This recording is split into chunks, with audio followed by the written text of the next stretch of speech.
కల్పించాలని తెలుగుదేశం పార్టీ మేము పక్కన ఉండేవాళ్ళం.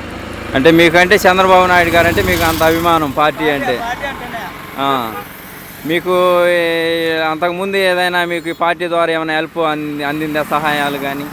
మనకు వెళ్ళిపోయిందినా అందుకుపోయినా మేము మాత్రం తెలుగుదేశం పార్టీకి సహాయపడతాం. మేము తెలుగుదేశం పార్టీకనే పైకి తెప్పిస్తాడు మేము సిద్ధంగా ఉన్నాం. అయితే మీరు ఎప్పటి నుంచి బయలుదేరారు ఇక్కడికి? నేను శనివారం 5:30కు బయలుదేరాను. ఎక్కడి నుంచి బయలుదేరారు? ఖైర్ నుంచి విజయవాడకు బయలుదేరారు. పొద్దున్నే 5:30కి 5:30కు బయలుదేరారు. పొద్దున్నే 5:30కి బయలుదేరి పోతున్నాను. మరి తిన్నారా ఏమన్నా? పొద్దున్నే దోశ తిన్నాను కుదిల్లో. విజయవాడకు పోతున్నాను. మీరు ఈ విధంగా ప్రయాణం చేస్తుంటే పార్టీ కార్యకర్తలు, అభిమానులు ఏ విధంగా మీకు స్పందించారు? బాగానే సహకరిస్తున్నారు. నీకు నీళ్ళు కావాలా, అన్నం కావాలా, ఏం కావాలి చెప్పు మేము తీరుతాం అంటున్నారు. నేను అంటున్నా నన్ను నిలబద్దండి, నేను మాట్లాడుతుందండి, నాకు లేట్ అవుతుంది, మన్నాడే ప్రమాణ గారు అని నేను చెప్తాను అనమాట. అయితే అందరూ ప్రజలు కానీ అందరూ బాగా బ్రహ్మరథం పట్టారు, మీకు మంచిగానే హెల్ప్ చేశారు, సహకరిస్తున్నారు.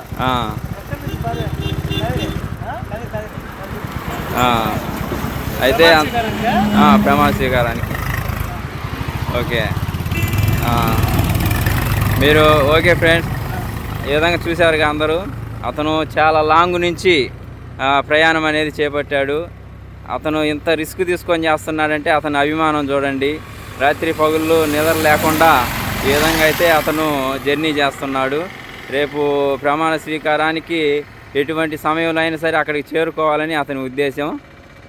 అతనికి మనస్ఫూర్తిగా అతను ఆ గమ్యం చేరుకొని విజయంతో అతని ఒకవేళ ఆ నాయకుడిని చేరుకునే అవకాశం ఉంటే చేరుకోవాలని మనస్ఫూర్తిగా మనం అందరం అభినందిద్దాము.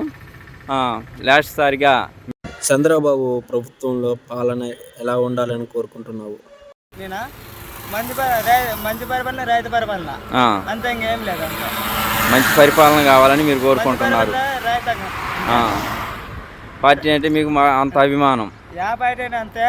రైతు ఉన్నాడు అంటే వీళ్ళందరూ ఉంటారు. రైతు ఉన్నాడు లేకపోతే ఎవరు ఉండరు. ఎంత వద్దగస్తుడు అయినా సరే దేశానికి రైతు అన్న వెన్నెముక అంటారు. మంటనే డబ్బు ఉంటుంది, అనిమి లేకపోతే రెండు చెప్పని ఉంటామా? అది లేము కదా. అది రైతు అంటే ఎప్పుడైనా ఉండొచ్చు, గట్టిగా ఉండొచ్చప్ప. అదే మనకు. మీరేం చదువుకున్నారు? డిగ్రీ చదివారు. చూడండి, డిగ్రీ బాలుడు ఈ విధంగా అతను రేపటి గమ్యం కోసం ఎంత మంచిగా అతని ఆలోచనలు కానీ అతని విధానం కానీ ఎంత పట్టుదలతో ఉన్నాయో చూడండి, గమనియండి ప్రతి ఒక్కళ్ళు. ఓకే, మీరు మీ కుటుంబం అందరూ కూడా ఈ విధంగా సపోర్ట్ చేస్తారా? మా నాయన వద్దురా, అంత దూరం వద్దురా అని చెప్పి వద్దు. అప్పుడు గెలిచి చంద్రబాబు అరెస్ట్ చేసినప్పుడు నేను విన్నానుమా. అప్పుడు నేను తప్పులు తినలేదు. ఇప్పుడు మన పార్టీ వచ్చింది అది కాబట్టి ఎవరు మమ్మల్ని కొట్టేది, ఎవరు కొట్టరు, మన మీద చేయరు. బాగా ఎట్లా పోయినా అట్లా పోయి తిరిగి వస్తావా అని ఇంటికాడ చెప్పేసి వచ్చినాను. అయితే మీకు ఫ్యామిలీ సపోర్ట్ కూడా ఉందంటారు పార్టీకి? మా అమ్మ అయితే వద్దని చెప్పింది. భయపడుతుంటుంది. ఓకే, చూడండి ఫ్రెండ్స్, వాళ్ళ ఇంట్లో పేరెంట్స్ కూడా వద్దు నాయన అంత దూరం, అది ఒకవేళ నీకు ఏదైనా హాని జరగవచ్చు అని వాళ్ళు అడ్డంకులు చెప్పినా కానీ అతను ప్రాణానికి లెక్క చేయకుండా ఈ విధంగా అయితే పోరాటం అనేది సాగించాడు. తన ప్రయాణం అయితే చేపట్టాడు. అతనిలో ధైర్యం కానీ దానికి అందరం మనం హ్యాట్స్ ఆఫ్ చెప్పాలి. ఓకే, మీకు పార్టీ అంటే మొత్తానికి నరాలకి మీకు బాగా మంచిగా ఎక్కిందంటారు, బాగా ఇంట్రెస్ట్ అంటారు. ఓకే, మీరు మంచిగా గమ్యం చేరుకొని నారావారి ఫ్యామిలీని కూడా కలవాలని నేను మనస్ఫూర్తిగా మేము ప్రజలు అందరం కోరుకుంటున్నాము. మీ విజయం అనేది మంచిగా మీ యాత్ర అనేది చేకూర్చాలని మేము అభినందిస్తున్నాము. Okay friends, thank you.